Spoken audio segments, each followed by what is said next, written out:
I'm going to interview Dr. Deborah S. Rogers. She is the Director of Initiative for Equality.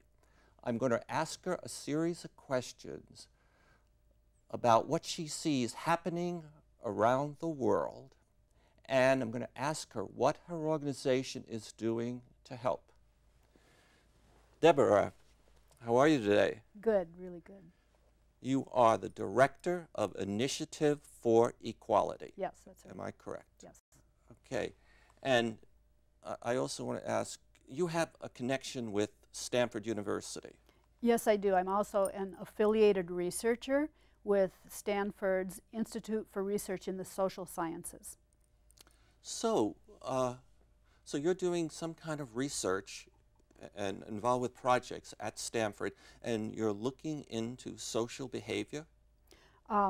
Right now I'm working on a project with some other collaborators that follows up on an earlier research project that I did at Stanford having to do with how inequality came about in human societies. Now we're kind of taking a second look at, once inequality does come about, how does that change the traits that people have in society? Since you've already done a study, could you share some of the insights into how inequality develops in a society? I'll just say very briefly that always in the past, the various theories about how inequality and hierarchical societies developed were founded on the assumption that this somehow gives an advantage to the society, that it gives them an advantage in organizing and in having, instructions coming from the top down, and advantage in coordination. But what we were able to show with our mathematical models of the impact of inequality was that it's actually extremely destabilizing. And we felt that the reason that inequality came about, according to the results of our model, was that it was so destabilizing to societies that it drove them outward in a series of migrations to escape from this instability, and that this was how it spread. Not because it was beneficial, but because it was actually destabilizing. Okay, so in hierarchical countries, and that's like a central planning, or we have a king, is that what, we have a powerful leader at the top? Not necessarily. Hierarchy simply means that the people in the upper classes or in the top of society are receiving much more of the wealth than the people in the lower part of society. It basically means that there's a high level of inequality, and this is almost always both social and economic and political inequality. Those three things go together. Okay, and I think this will take a complex answer, but so we start out, are you saying, with a group of people and they're all basically equal, and something happens and some group emerges to become the elite, the powerful, and it's always, relatively speaking, a small number, and how does that switch happen? Oh, well, that's, that's the $64 question. We're talking about very ancient human history, and there are many different theories about how that initial group gets started.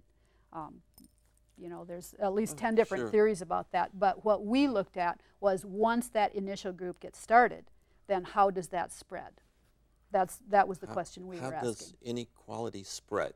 Yes, exactly. That was the title of the paper, was The Spread of Inequality.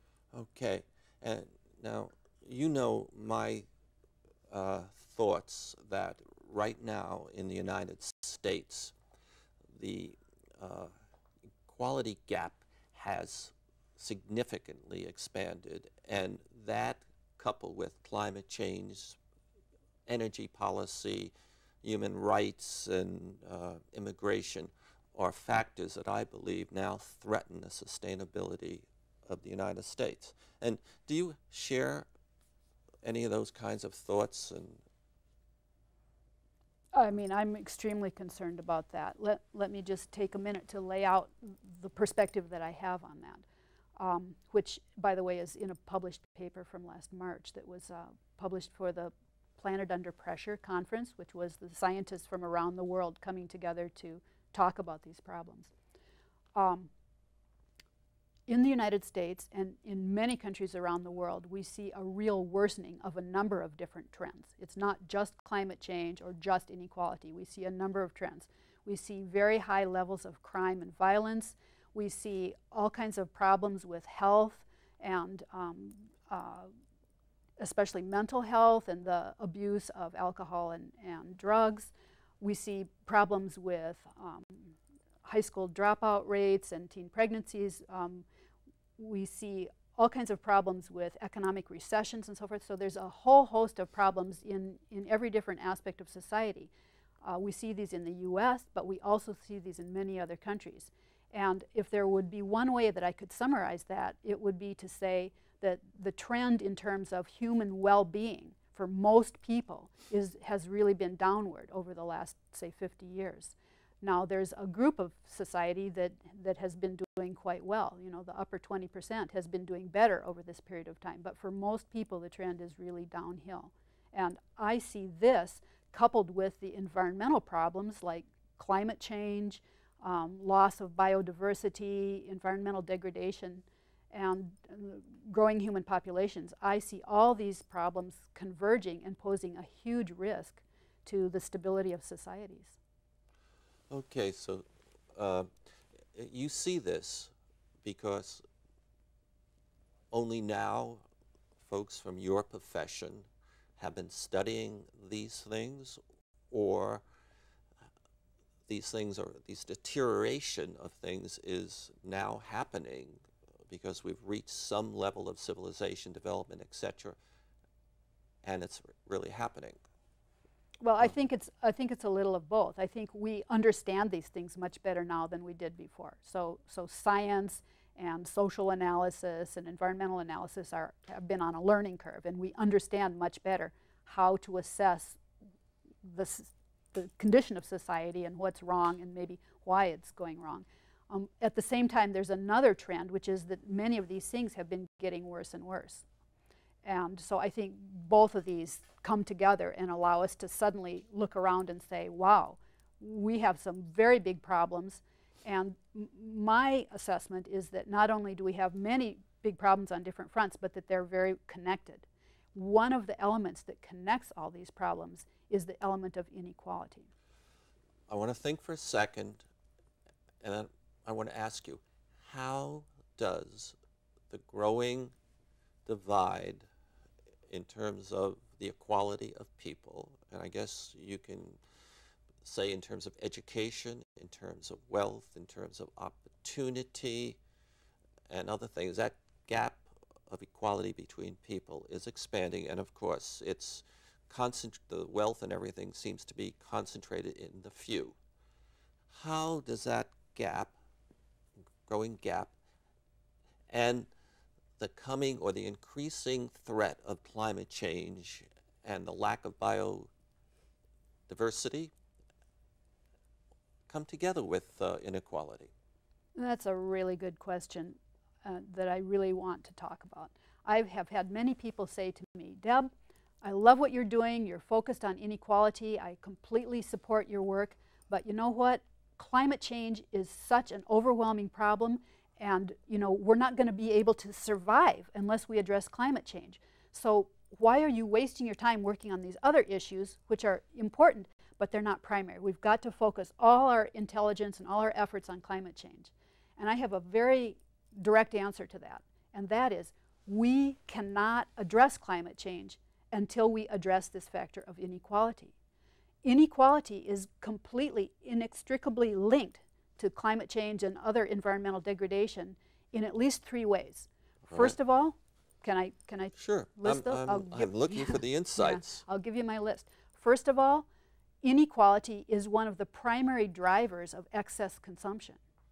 Excess consumption, inequality. What do you mean by that? Excess by the elite, or excess by the masses? By everybody, and here's how. Yes. When you have a stratified society where there are differences in social status and in wealth and in political power and so forth, people have these signals that signal which of those, you know, where they stand on the hierarchy.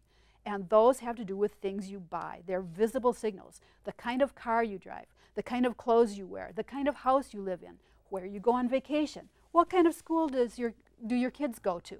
Those are forms of consumption, and people in an unequal society feel the psychological, social need to have as many of those signals to show, I'm okay, I'm doing well, I'm moving up, you can see that I'm a great person. In a very egalitarian society, people don't need those things. There isn't that level of insecurity about our status. Yeah, in an egalitarian society, people have something they feel, and there's a level of equality feeling, and they don't envy. Right, there isn't the envy, but much more important than envy, much more important is insecurity. In an unequal society, people on the low end feel insecure and resentful and maybe envy, but mostly they feel insecure. They're slipping backwards, they're worried about that. But people on the upper end likewise feel insecure. Right. They feel uncertain about why they have more than the people around them and what those people think of them.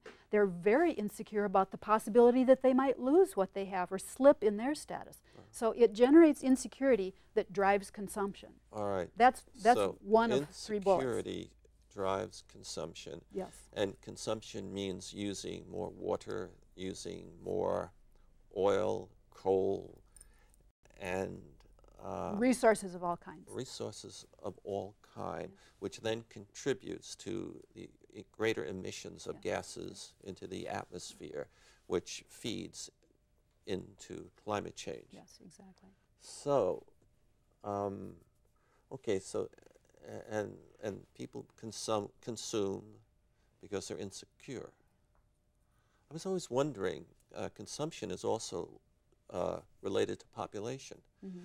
Is insecurity, anxiety, etc., envy, does that come into having large families?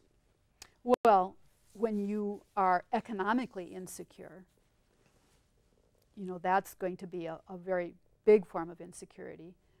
If you have a large family, you're going to have to consume more just to keep people alive.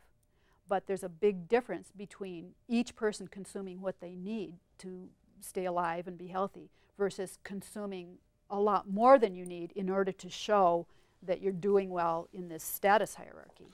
Okay, so if I heard you correctly, in a society where one group has the bulk of the wealth, the rest of that society feels insecure, and they then try to consume and acquire more things, okay, and use more things. And that, of course, leads to more emissions and the using up of resources. And the elites, they also feel insecure because they don't understand completely why they have what they have, and maybe they fear losing it. And they also consume more. Is that right? Yeah, well, it's a strong motivation in a hierarchical or a stratified society to try to have the things that make it show that you're doing well. So would I be correct then, your organization, which I believe has a network around the world, one, works to understand the kind of issue you just shared with us, and you look to share that with the local leaders and to try to help make the leaders of the nation, community, whatever, recognize that they should try to develop policies that help smooth out the inequality, level them out of it. Is that, no? I would put that in a different way, but let me tell you the other reasons why inequality is so related to environmental degradation and climate change. Can I? Sure. Just one sentence each. Oh. Another reason is because when you have very unequal societies, the power dynamics are different. And the people who have the power and who are making the money make decisions that cause economic growth and ever-growing benefits for themselves and their companies and so forth, and that's very understandable. And the people, the majority of people who maybe live in the communities that are experiencing the impacts of this development don't have the same level of power. They're not able to push forward their ideas and assert their needs and get projects that they think are going to harm their community stopped. So this is a second reason why we've got to address the inequality factor if we want to have environmental protections. Because the second reason is, many people, the percentage, have no power, and they cannot initiate projects that are good for themselves and their community and the planet. Exactly, and have a difficult time getting resources diverted to those sustainable and efficient ways of meeting human needs. Instead, the resources are diverted to the money-making projects by the few. Now, I think you mentioned a third reason why inequality is directly related to helping, I guess, mitigate climate change and other environmental challenges we face. Exactly. And this is probably the most important reason, this third reason, and that is it's not possible to collectively come together, globally, and address these huge, very difficult problems like climate change when people feel that they don't share the same, they don't have the same future looking at them. They don't share the same interests in common, because some people have a lot and they're going this direction and other people have very little and they're going that direction. So it's almost impossible to have the level of trust and the level of solidarity and common interests and that commonality that allows people to come up with very difficult, demanding plans to get this problem under control.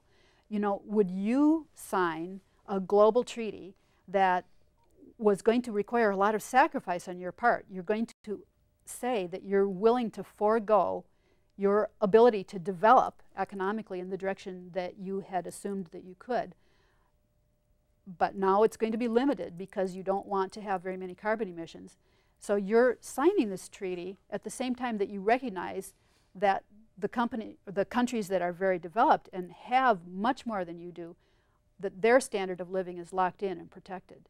When you have that level of inequality, it's very difficult to reach an agreement that everyone can feel good about and can implement. Yes, and since North America, Europe, has much more wealth concentrated than the folks in Africa, China, Asia, and South America, it does, I'm agreeing with you, create great disparities, and we in the United States are not likely to want to slow our growth to be more, to save the planet,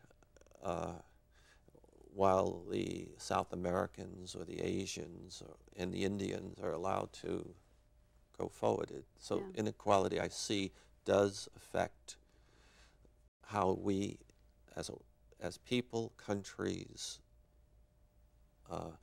work to mitigate a major threat like climate change. Yeah, it's a global threat, and we have to come together globally if we want to challenge that. But we're not going to do that if people feel that the process is unfair and that some come out winners and some come out losers. Yes. There have been major groups of nations. There was one case in which all of the African nations walked out of a particular meeting because of this very problem. So these are not hypothetical problems I'm talking about. These have been the very issues that have blocked reaching good global treaties to bring climate change under control. Okay, bringing it down a little from the global, which you've done very nicely, I just want to share, and don't turn around, that painting I made behind you is Climate Change for the Wealthy. Now, I'm not a sociologist, but I felt that the wealthy, and I'm not referring to a particular individual, but as a group, and it could be in a geographic area, sees and thinks about climate change, for the most part, differently than those that do not have so much wealth. And I was trying to show a distinction because I recognize at some level that inequality is a factor. I was wondering if we could go to, I'd like to get some understanding about how your organization helps address the problem of inequality. And I know you've done some work in Africa, and maybe you could just give us some insights into one of your projects, what you're trying to do and what you accomplished. So I'm glad you asked about that. We have a very specific model in mind about how we work in the world, and that is just as we don't like inequality and hierarchical top-down societies, we also do not wish to work that way in our organization. We believe the most important thing to do is to build a network and then gather information from that network and take direction from that network.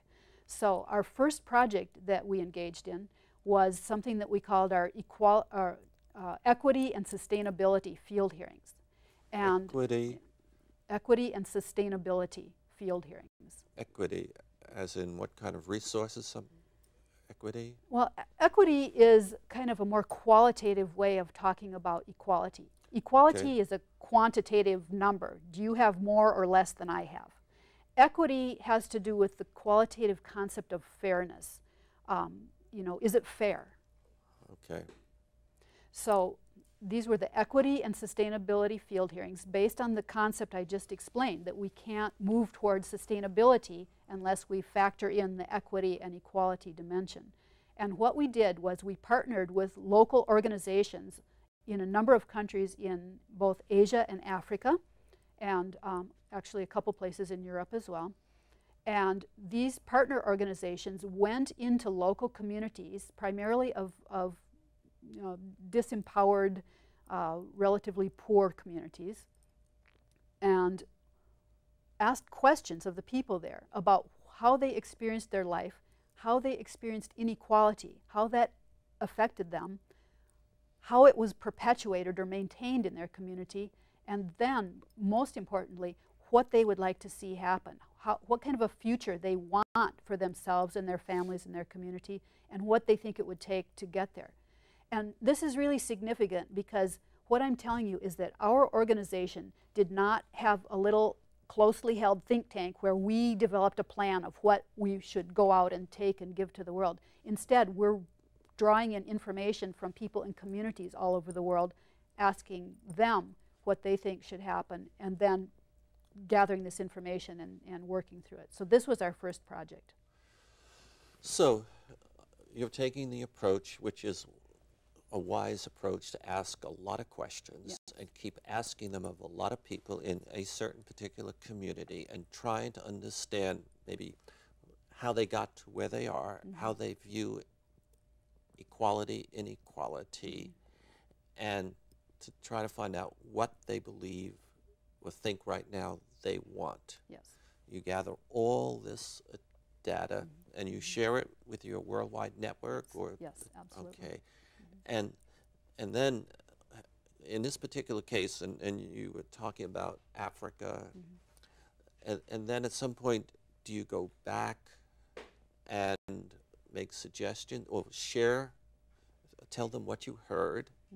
I don't know, leaders of the community, the individual, and then try to get them to buy in and do something. Is that the model? Well, that's close, but let me refine that a little bit. So we worked with partner organizations in all these countries, and these are organizations who are in the process of building working relationships in these local communities. They're either academic researchers or they're NGOs who work in these local communities. Our second stage is that we also have, well, we have two other things that I should tell you about. First of all, we have something that we call the Equity Treaty, which was negotiated globally, primarily by NGOs and individuals who are computer literate, sophisticated people. And in this Equity Treaty, we developed all the general guiding principles, and we laid out what is inequality, what are the principles that should guide us as we move away and toward greater equality, and what are the goals we have. So that was done at the global level. All right. I want to stop you. I know you have a lot to say, but if people would like to learn more about your organization, what is your URL? So all of these things I'm talking about are laid out in our website, and you can find that. It's just simply our name. So it's www.initiativeforequality, all one word, .org. And if people would like to write you? It's very easy also. It's just my name, Deborah.Rogers@initiativeforequality.org. And for people who want to be part of what your organization is trying to do, what are you looking for from the world? So we are right now in the process of building a large global network of people who are interested in this issue and who are excited to work on some aspect of it. We have 6 different projects going on. If you go to our website, you can read about these. We have the continuation of the field hearings.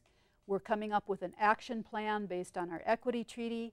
We have a new economy project, which is working on developing economic mechanisms that lead to greater equality instead of greater inequality. All these projects converge and come together in the local communities where the principles, the information from the field hearings, the ideas from the new economy committee all come together. You're not passionate, are you? No. Hi, I'm Michael Killen. My guest has been Dr. Deborah S. Rogers. She is a director of Initiative for Equality.